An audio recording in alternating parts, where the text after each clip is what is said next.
Tanpa partai, sudah pasti Pak Jokowi kelimpungan. Tanpa partai, sudah pasti Gibran nggak diperhitungkan. Makanya, setelah mentok ke kanan dan ke kiri, setelah dipecat dari PDI Perjuangan, setelah ditolak di Partai Golkar, makanya Pak Jokowi pun melempar wacana soal partai terbuka atau partai TBK.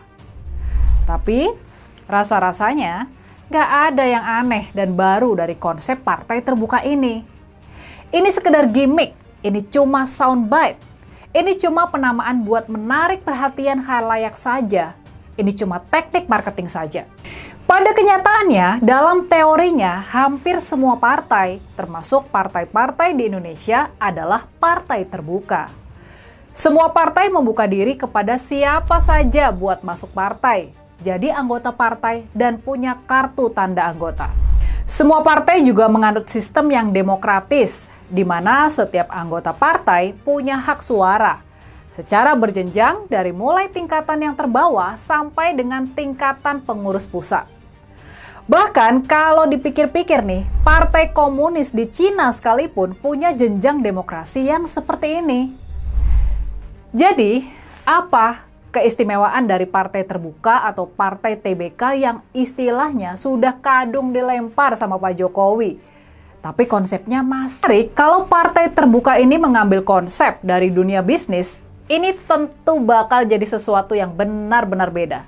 Sesuatu yang benar-benar menarik dan sebuah terobosan.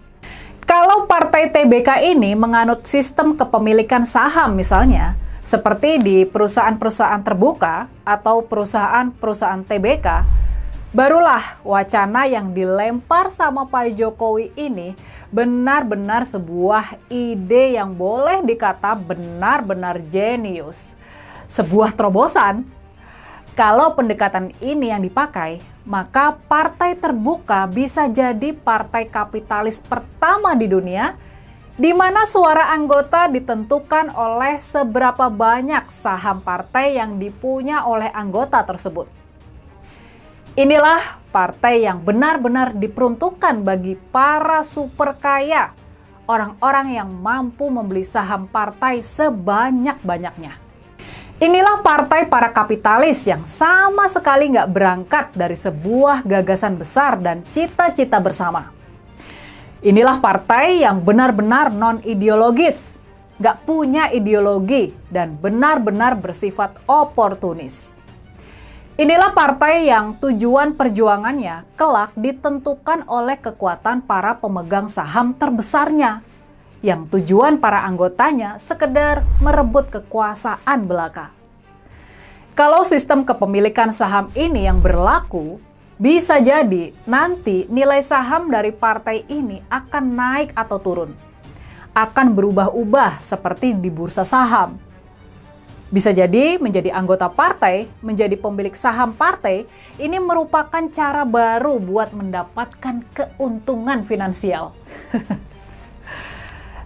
Tapinya nih, apakah memang partai TBK yang seperti itu yang dimaksud sama Pak Jokowi? Apa memang seperti itu yang dia mau? Nah, yang menarik nih, yang perlu kita catat, PSI, Partai Solidaritas Indonesia, jadi partai pertama dan satu-satunya yang menyambut gagasan partai TBK dari Pak Jokowi ini. Dan konon nih, konsep partai terbuka bakal diadopsi partai ini pada kongres mereka yang berikutnya. Nah, ini nih menarik nih. Soalnya sudah jadi rahasia umum kalau PSI selama ini bukanlah partai yang benar-benar demokratis. Dia diatur oleh pemilik tunggal partai, yakni sang ketua Dewan Pembina. Konon kabarnya, diatur dalam ADART partai tersebut, ketua Dewan Pembina PSI punya hak menentukan yang mutlak dalam semua keputusan partai. Jadi di PSI, posisi ketua umum yang dipegang sama Kaesang bisa jadi cuma posisi boneka saja. Segala keputusan penentu utamanya adalah ketua Dewan Pembina. Makanya nih, dulu walaupun Kaesang baru beberapa hari saja jadi anggota partai, tapi karena ini atas restu dari ketua Dewan Pembina, dia bisa langsung diangkat menjadi ketua umum. Nah, melihat kenyataan ini, melihat kenyataan yang berlaku di PSI selama ini, kita bisa bertanya-tanya. Kita bisa bertanya-tanya apakah lontaran partai terbuka yang disampaikan oleh Pak Jokowi bukan dimaksudkan sebagai kritik terhadap PSI di mana anaknya sudah kadung dipasang sebagai ketua umum. Apakah Pak Jokowi memang berniat mendemokrasikan PSI dan memreteli kekuasaan dari ketua Dewan Pembina di sana? Bisa jadi seperti itu. Dan yang pasti, keharusan buat punya partai sendiri semakin kesini tampaknya semakin mendesak buat Pak Jokowi. Semakin lama Pak Jokowi nggak berpartai, maka semakin surut pula pengaruhnya. Idealnya buat Pak Jokowi, idealnya buat keluarga dia, mereka memang masuk ke partai yang sudah besar dan nggak perlu dibangun dari nol. Ini supaya daya tawar politiknya sudah langsung terasa. Makanya, soal kabar adanya keinginan Pak Jokowi buat kembali ke PDIP, sebetulnya ini adalah pilihan yang logis. Pak Jokowi butuh partai sebesar dan setangguh PDI Perjuangan buat berhadap-hadapan secara seimbang dengan Pak Prabowo dan Partai Gerindra. Sekarang ini mereka sudah semakin menunjukkan dominasi di peta politik nasional. Tapi, sudah pasti nyaris mustahil kalau PDI Perjuangan mau menerima orang yang bukan saja pernah mengkhianati mereka, tapi juga pernah mencurangi mereka lewat partai coklatnya itu.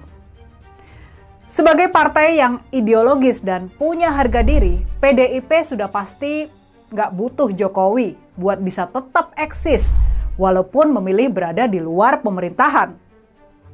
Tapi tentu saja yang kita dengar, upaya-upaya supaya keluarga Pak Jokowi bisa comeback ke PDIP masih santer terdengar. Penahanan Mas Hasto Kristianto, Sekjen PDIP, oleh KPK, ini bisa dibaca sebagai cara buat melemahkan PDIP supaya bisa semakin mudah disusupi. Jadi gimana nih ke depannya? Apa pilihan yang bakal diambil sama Pak Jokowi? Bagaimana partai terbuka yang sudah dicanangkan bakal terwujud? Apakah Pak Jokowi berani membuat sebuah partai yang benar-benar baru? Sebuah partai yang dimulai dari nol? Apakah dia bakal memanfaatkan organ relawan seperti Projo sebagai basis dari partai TBK ini? Ataukah Pak Jokowi bakal memilih mengambil alih PSI dari sang ketua Dewan Pembinanya saat ini? Kalau itu yang terjadi, kita bisa simpulkan kalau istilah partai terbuka yang sudah didengang-dengungkan oleh Pak Jokowi memang benar-benar sebuah gimmick pemasaran belaka. Nggak ada yang baru. Pilihan yang terakhir nih, pilihan yang mungkin masih sedang diusahakan adalah Pak Jokowi dan Gibran kembali ke PDIP. Pilihan yang terakhir ini memang sangat sulit buat terwujud. Tapi bukan Pak Jokowi rasanya kalau dia nggak berupaya dengan segala cara buat mencari jalan buat Iya, halo teman-teman, kembali lagi bersama saya di channel ini. Salam inspirasi, salam NKRI harga mati. Ya, baru saja kita mendengarkan penyampaian dari cuplikan video sebelumnya yang disampaikan oleh saudari Rini Budoyo ya. Masalah partai sumber TPK yang akan dibangun oleh Pak Jokowi. Dan ada judul yang saya lihat bahwa Pak Jokowi masih berharap balik lagi ke Partai PD Perjuangan. Nah, tentu kalau kita melihat bahwa bagaimana hubungan Pak Jokowi saat ini dengan PD Perjuangan, apalagi kalau kita mengingat pada kontestasi pemilu Pilpres 2024 lalu, Jokowi yang berbeda pilihan, yang berbeda dukungan dengan PD Perjuangan, dan Pak Jokowi yang konon katanya telah berkhianat terhadap partai yang telah membesarkannya itu. Lalu kemudian kalaupun seandainya Pak Jokowi berharap balik ke PD Perjuangan, apakah ada pintu masuk untuk Pak Jokowi yang diberikan oleh PD Perjuangan, oleh Ibu Megawati Soekarno Putri dan kader-kader PDIP? Maukah memaafkan Jokowi? Tapi saya nggak tahu, ini hanya isu belaka saja. Kalau misalnya ada apa namanya ada harapan Pak Jokowi untuk balik lagi sebagai kader PD Perjuangan. Nah, saya nggak tahu karena saya melihat pada judulnya ya. Nah, kalau kita melihat hampir semua yang komen barisan sakit hati ternak onta dan ternak kebo. Media pengadu domba bikin gaduh, media sampah, muka ini sudah seperti kebo. Ini agak lanjut komentarnya nih ya. Siapa sih yang mau menerima seorang pengkhianat partai kalau masuk ke PSI jadi anak buah Kaesang? Nah, tentu kalau kita melihat juga sempat juga Pak Jokowi ini eh, ada banyak narasi-narasi yang saya dengarkan bakal masuk ke partai Golkar. Kalau bukan ke Golkar ya ke partai Gerindra gitu ya. Tapi sampai saat ini saya nggak tahu, belum ada juga info lebih lanjutnya gitu ya. Dan bahkan banyak mengatakan Golkar sekalipun menolak kehadiran Pak Jokowi sebagai kader ya. Gibran juga katanya ditolak sebagai kader. Saya nggak tahu ya benar atau enggak gitu ya, tapi itu yang sering saya lihat ya. Nah kemudian kalau partai TBK seperti itu bisa jadi nanti negara dijual kepada pemilik saham di partai, membahayakan keutuhan kedaulatan negara. Nah, jadi memang partai Super TBK ini yang konon ini adalah yang akan dibentuk oleh Pak Jokowi. Seperti apa? Ya, seperti apa? Partai super terbuka gitu ya. Nah, kalau nanti misalnya partai super terbuka ini seperti apa proseduralnya gitu ya. Seperti apa visi misinya kita nggak tahu gitu ya. Tapi memang kalau kita beralih kepada eh, partai yang sudah ada gitu ya, ya paling-paling Pak Jokowi nanti masuknya ke PSI saja gitu ya. PSI pasti menerima karena itu kan anaknya sebagai ketua umum di sana. Lagi pula PSI satu-satunya partai yang mengklaim bahwa itu adalah partainya Pak Jokowi ketika Pak Jokowi masih menjabat sebagai presiden. Saya nggak tahu apakah ada harapan-harapan agar masuk Senayan, kita nggak tahu juga melalui endorse yang dilakukan oleh Pak Jokowi kepada partai PSI yang nyatanya belum belum lolos juga ke parlemen gitu ya. Masyarakat belum mempercayakan mereka. Kemudian kenapa Sia tidak bat projo partai aja sudah ada apa sih ini? Nggak jelas komentarnya teman-teman, kita skip ya. Wahai warga negara Indonesia, ingat, jangan sampai tergiur rayuan untuk masuk ke partainya yang akan disebut keluarga Jokowi.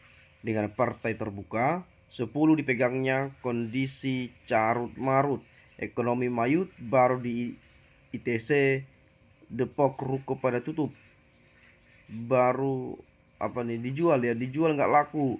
Jadi jangan tergiur mulut manis yang penuh tipu muslihat.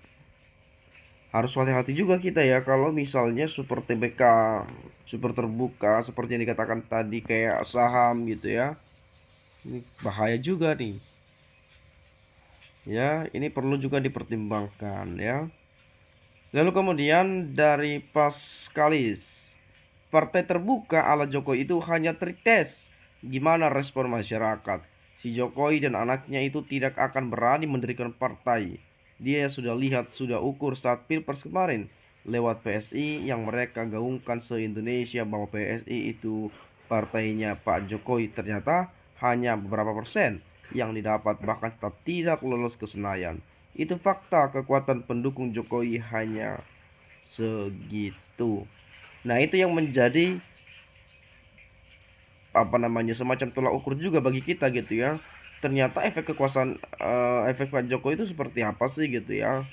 Itu partai PSI yang di endorse, yang bahkan mengklaim itu partainya Jokowi, miliknya Pak Jokowi, tapi nggak lolos tuh ke Senayan gitu ya. Apakah hanya segitu kekuatan Pak Jokowi, pendukungnya Pak Jokowi, kekompakannya atau apanya gitu ya, militer-militannya? Nah, itu yang menjadi pertanyaan kita karena sudah ada contoh partai PSI misalnya gitu ya. Kemudian hanya orang bodoh permanen yang mau terima orang yang sudah membakar rumahnya sendiri. Gue yakin gak ada partai-partai lain yang mau terima pengkhianat kecuali PSI, dan pengkhianat dimanapun dia berada pasti akan berkhianat. Nah, jadi kan kita melihat rekam jejaknya juga mengkhianati partai PD Perjuangan misalnya.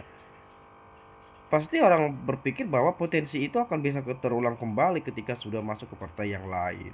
Karena ya mau gimana pun nggak bisa dipungkiri, itu sudah pernah terjadi, ada track recordnya, ada rekam jejaknya, ada masa lalunya, seperti itu ya. Mungkin itu saja lah teman-teman yang dapat saya sampaikan. Ya kurang lebihnya saya minta maaf. Kalau ada pendapat, perspektif atau pandangan-pandangan lainnya, boleh silakan teman-teman sampaikan di komentar pada video ini. Itu saja, sekali lagi terima kasih saya ucapkan, salam inspirasi, salam NKRI harga mati.